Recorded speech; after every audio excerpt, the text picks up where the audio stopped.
Today we're going to be covering Dean Guitars and the long-awaited downfall of the company.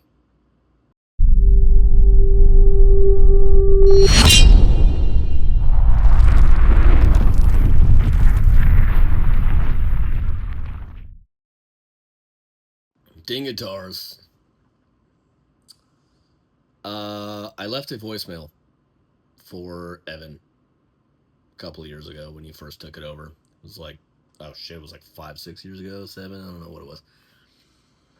I knew Elliot. I flew out to Florida. I didn't know him super well, but we did hang out a few times. When I flew out to Florida, I played the Dean from Hell in his office. Dimebag Darrell's actual Dean from Hell. He told me all the stories. He told me his dreams and aspirations for the company. He told me a lot of stuff, man. He was a good dude. And seeing him get sick was really sad. And last time I saw him was at a NAMM a few years ago. We were hanging out, me and him and Michelangelo Patillo. And not that I know Michael, but he was there. And a couple other guys. And it's just, it was sad to see him walking with a cane, man. And he just did such a good job running the company. I'm sure there's stuff we can disagree with, right? China stuff and him and Dean getting in fights and stuff like that. But like, overall, I think he was a decent guy. You know, I hung out with him a few times, and it was good. Well, unfortunately, he passed away. Long live Elliot. May he rest in peace.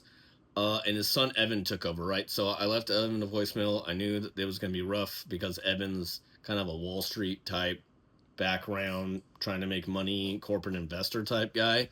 And I knew that was going to be really fucking bad for Dean, the company. Not that I'm important at all, but I tried. There was things that I was noticing about the company, right? And I was trying to bring that up to him. And obviously nobody called back. You know, he promised to call back a couple of friends with business stuff, and they, it just caused a problem, man. You know, and they were getting in trouble for ripping off the wine barrel guy that my buddy knows. They were getting in trouble for, you know, and they were trying to squash that. And then after Dimebag and the Rita episode, they tried basically copying his line and products and tried making guitars about it. I mean, give me a fucking break, dude. After telling Rita that Dimebag's irrelevant, basically. That's fucking, even though he's 85% of your selling line, probably. And, what else, man? I mean, just the corporate standpoint of bringing other people in, which is fine. There's some high-profile people they brought in from other companies to design products, which obviously went fucking poorly. Putting the same pickups in 5-6 lines instead of making things specifically for what model of guitar you're making is kind of insane.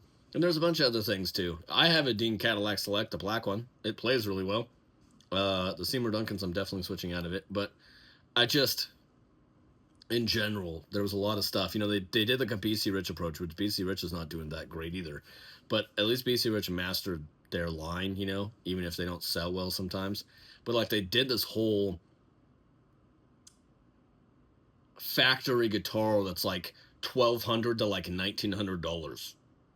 That's like made in like China and like Korea and stuff, which is Korean stuff is not bad, but like you're making all these guitars that sell for that much money when they shouldn't, and they're just not worth it. The Dean quality is not there. It's not, as much as I disagree with a lot of the big companies, it's not ESP quality. It's not those type of things where it's built so pristine, even at the high end LTDs, that you can sell for that stuff. Even if it's wrong to sell for that high. It's just, Dean's just not that guy. They're not that guy. So, they're decent, but they're not, if ESP high-end, like, LTD stuff is, like, 9 out of 10, Dean's, like, 6 out of 10 at that range. And it's just not there. 6, 7 out of 10. So, it's not gonna work. Anyways, so with that being said, you know, all these things, the legal actions, pulling a Gibson after Gibson pulled something on them, and then trying to sue luthiers and other places and stuff like that is just pathetic.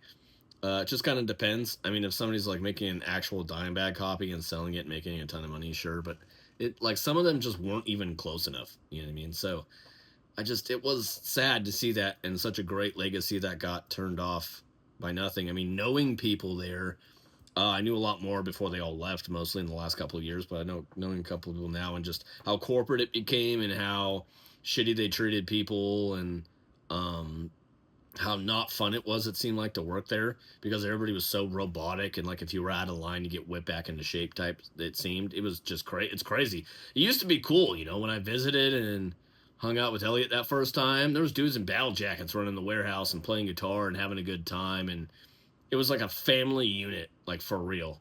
It was a family unit, dude. And then now it's just some corporate shit stain, just like Sears turned into, and community hospitals and other guitar brands too. The bigger ones that are just, if you're not important and you're not super famous, then you're fucking nobody. And it's just how it is. It wasn't like a family dynamic like it used to be in like helping veterans and helping stuff like that. It's just they don't do that anymore. Um, it's just sad kind of to see where that went as a company, and it's shitty because there's such a legacy. You know what I mean? Dimebag's rolling in his fucking grave right now. Again, it's chapter 11. They're going to come back just like Gibson did the next year, 2, 3 years, whatever, and have a rebrand and all this kind of stuff, and come out with 6 or 7 new models, a couple of Cadillacs and a couple of MLs and whatever, and try to save their ass, probably. It was sad to see, kind of, especially the embezzlement stuff and all that kind of thing, is just, running your dad's company into the ground, man. When it's such an iconic company. The big thing that I had is I tried telling them to put DMT pickups in their $500 to $1,000 range instead of the shitty ass DMT designs, and then making such cheap fucking guitars at $400 or $500. You know what I mean? Just ass guitars, just terrible, dude. But putting those the actual DMTs that Pat makes, excellent pickups. It could have enhanced it by 200-300% just by putting those in there. They're made in house. It takes $5 to make it. You know what I mean? A set, if that. So, and then resell them for $100 or $150. I mean, it's a massive markup, and you could have made some money on that. And just, anyways, that's my thoughts on it. From an inside perspective and an outside perspective, I just feel like it could have gone a lot farther and a lot better, and they definitely fucked the pooch on that one. Everybody have a great day.